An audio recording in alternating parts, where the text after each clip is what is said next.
under these circumstances.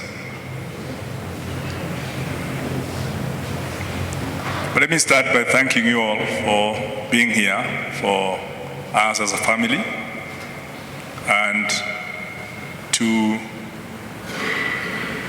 honor my departed wife, Lucy Consolata Wanjiru Muhinga, on her last journey. And it's so befitting that we are at the Consolata Shrine, which is also her second name.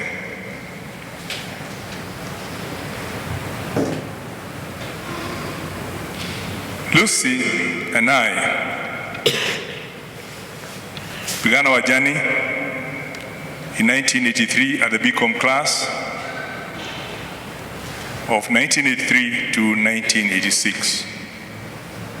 And one day, she shared how she could not be in college most of the weekends, as she had to take care of her siblings and make special meals for her late dad, having lost her mother in 1974, and having taken over the role of daughter and mother.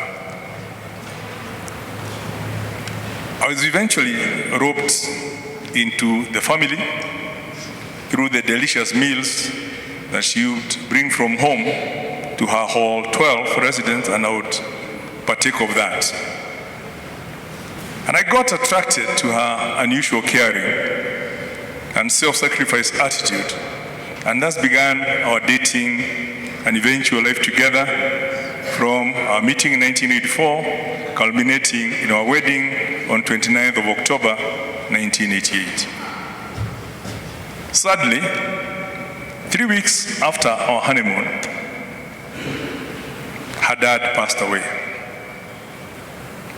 And after reviewing the various options we had, we agreed to take on board her 4 youngest siblings, and the other ones being older, we agreed they could take care of themselves, into a new home to stabilize them, which also meant my postponing my accountancy secondment to London by 1 year.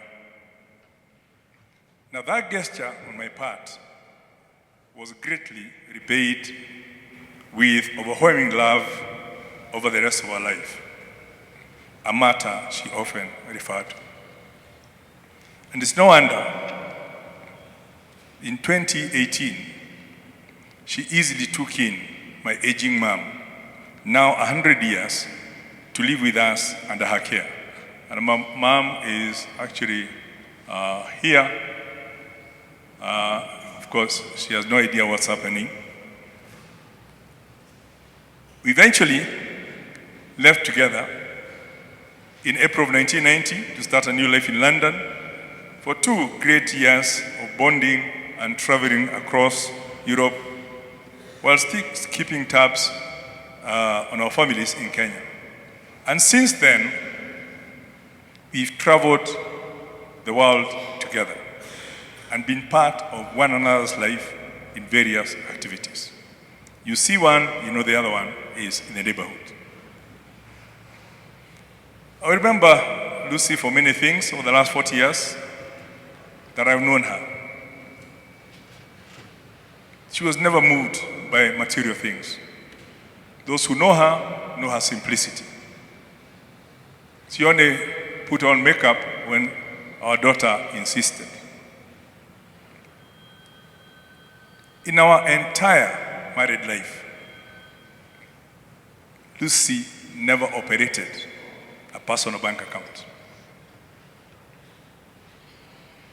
She preferred a joint account where all her income was deposited, and she trusted me with all the financial decisions. All she asked for is give me a bank card to do the shopping, top up my M-Pesa, and most of that shopping was basically household things. As Tabi has said, when we traveled, we'd agree that it's a shopping holiday. And Lucy and Tabi would go on for days. I know Tabi has said it's 2 to 3 hours. But times it will take 2-3 days. And after all that shopping, Lucy would only bring back some fancy items like her colored golf ball that you all know, and household items for us all to use. I would then conspire with Tabi to look where they had gone, to identify what items she had shown some interest into, and we would buy it secretly and surprise her in the hotel. And even then she would say, this one, some people may understand what that means, nitavaa wageni wakija.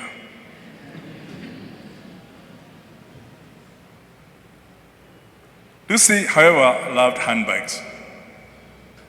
And anytime I asked her, what would you like me to bring because I'm away, she would say, get me another handbag.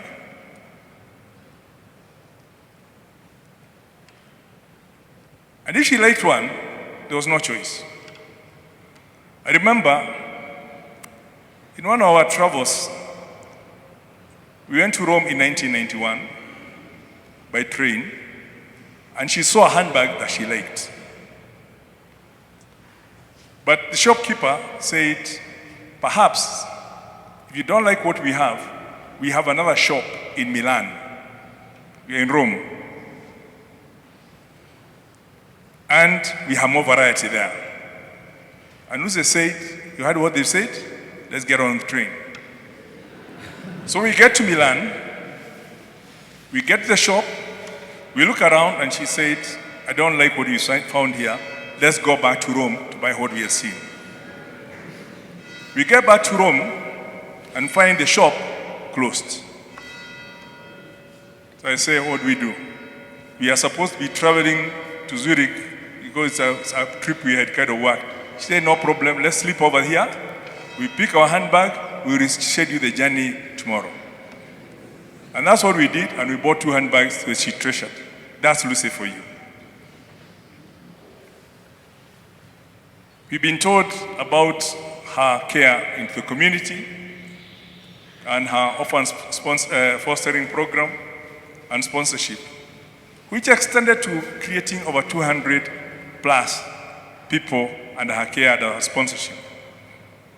And they fondly, up to now, refer to her as mom. So you can imagine at times our shop as men, when these kids come around and she's around and call me dad. And I'm like, hello, I don't quite. And she would enjoy the moment of my confusion, and then they say, no, this is one of ours. Lucy's passion for trees has been known by everyone. When we bought our plot in 1993, a half-an-acre plot in Runda, she said, can I plant a few trees so that by the time the house comes up, the trees will also have matured? I said, go ahead. She was working in the UN then, so it was near.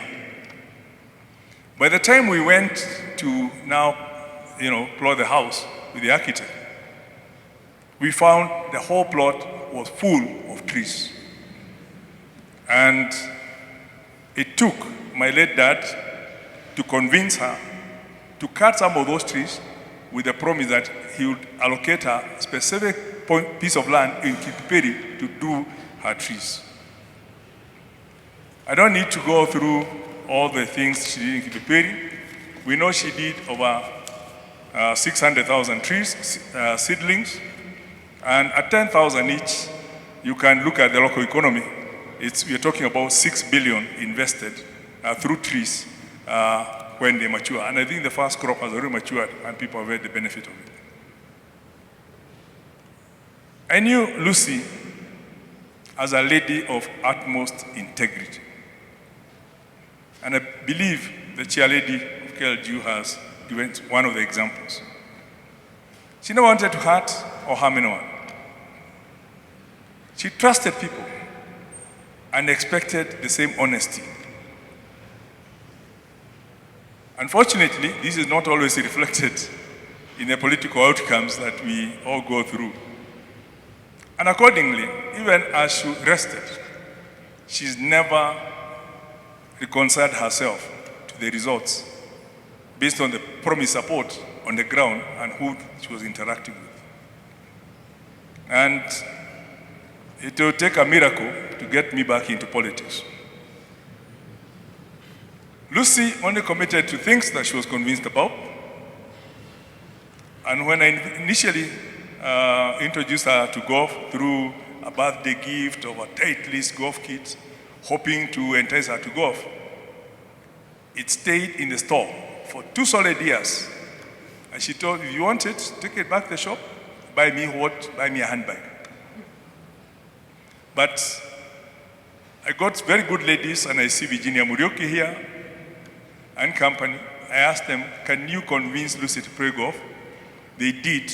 And immediately she got convinced, she plunged into it. And you can see how much she did for golf.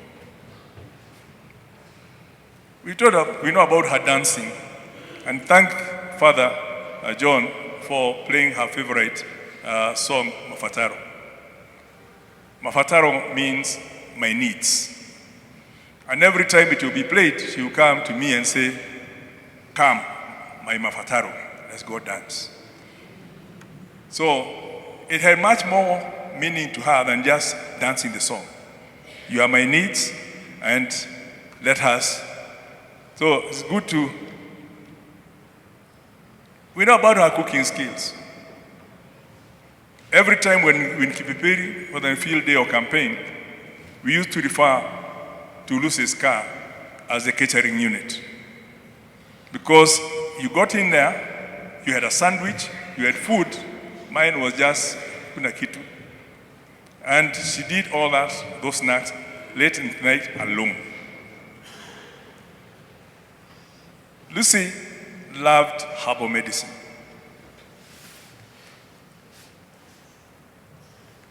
She researched and administered various doses of her herbal concoctions.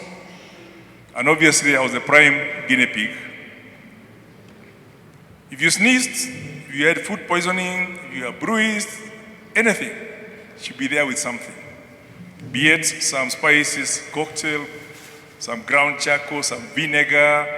You know, there was always something for a cure.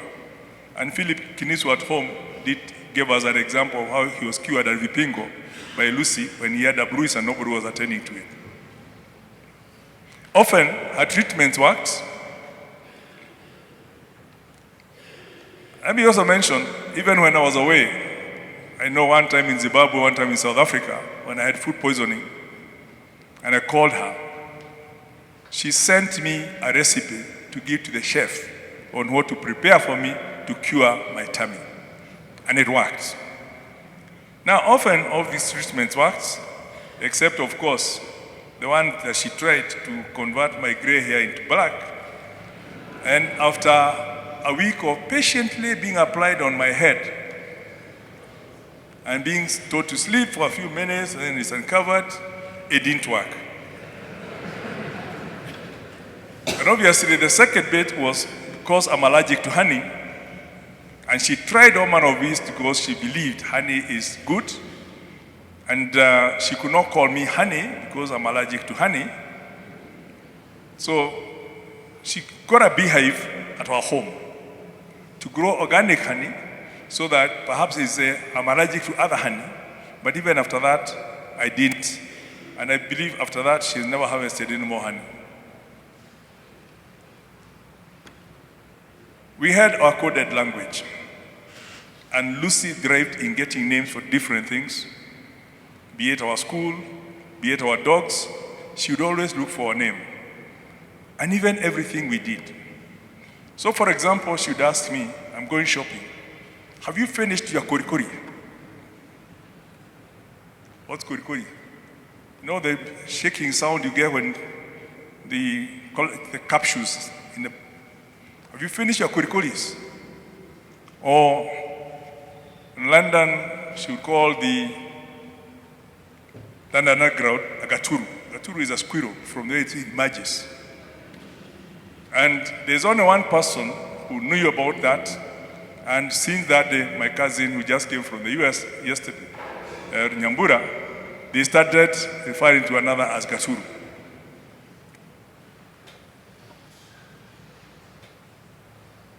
When Lucy talked of, I'm going to see Adwakwa, my people, you think she's going to see her sisters or others.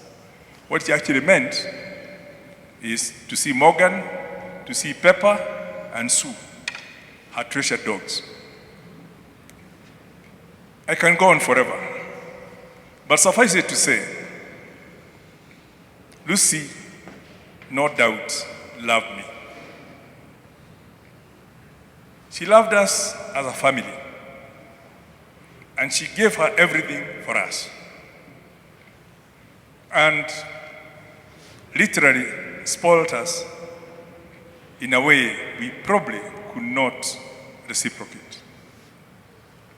If there's anyone I was sure would take a bullet for me, it was Lucy. And she had one belief of protecting her family first, then sorting out those issues internally. It did not matter what I had done. First of all, get rid of the outsider, then sort out the internal issues internally. And that was the same thing with Maria, that was the same thing with Ron, and we've learned her love and her protection. I'll miss her dearly. I always love her, and I always thank God for having given her to me for the last 40 years. May her spirit live within us forever. Fare thee well, my love.